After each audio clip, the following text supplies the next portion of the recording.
ملګرو یو ځل بیا سلامونه احترامات عبدالله ظاهر یم تاسو ګورئ رهبر ټي وي چینل لومړی خو درته وایم چې دغه چینل نه به تاسو د شعر شاعرۍ هنري ادبي خپرونې یا کله کله سیاسي خپرونې به تاسو ګورئ د ښکلو ځایونو منظرونه به ګورئ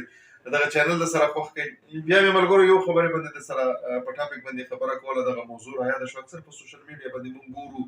د بر وطن کوم پښتانه چې دي د افغانستان کوم پښتانه چې دي هغه په سوشل میډیا باندې د کوزي پښتونخوا د پاکستان پښتنو له ډېرې کنځلې کوي یا په پاکستان کې چې کوم میشت پښتانه دي کوم میشت زموږ پښتون قوم دی هغه په بره پښتونخوا کې نه په افغانستان کې چې کوم پښتانه دي هغه په سوشل میډیا باندې دومره سختې کنځلې کوي زما د کوزي پښتونخوا یو پښتون ورور دی د هغه حیاداره عزتداره خور په کور کې ناسته ده د برې پښتونخوا ورور یې ورته په سوشل میډیا باندې سپکه کې کنځلې وکړي یا د برې پښتونخوا کې زمونږ خویندې زمونږ میندې ناستې دي د دې ځای نه یو پښتون دی په سوشل میډیا کنځلې کوي چې مثال ستا د افغاني داسې کوم یا د ستا د پاکستاني داسې کوم نو کم از کم زمونږ دستور شریک دی زمونږ رواج شریک دی زمونږ ژبه شریکه ده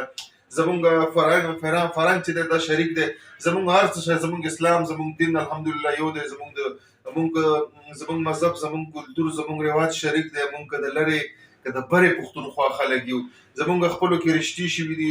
ځینې خلکو خویندې میندې هلته واده شوي دي ځینو خلکو خویندې میندې دلته واده شوي دي نو دې سره تاسو کوشش وکړئ موږ د پیغمبر سلام دا وایي چې تاسو رشتې مضبوطې کړئ رشتې مه ختموئ رشتې مه خرابوئ نو په دې خبرو باندې رشتې خرابېږي په دې خبرې باندې زړه کې زړه بدوالی راځي او بل قدرمن اورېدونکو په زمونږ د سوشل میډیا باندې چې زمونږ پښتانه په کومه طریقه موږ سوشل میډیا یوز کوو په کومه طریقه موږ سوشل میډیا استعمالوو نو کوم د پاکستان نه یا د افغانستان نه په هر هېوادونو کې چې کوم خلک دي چې هغه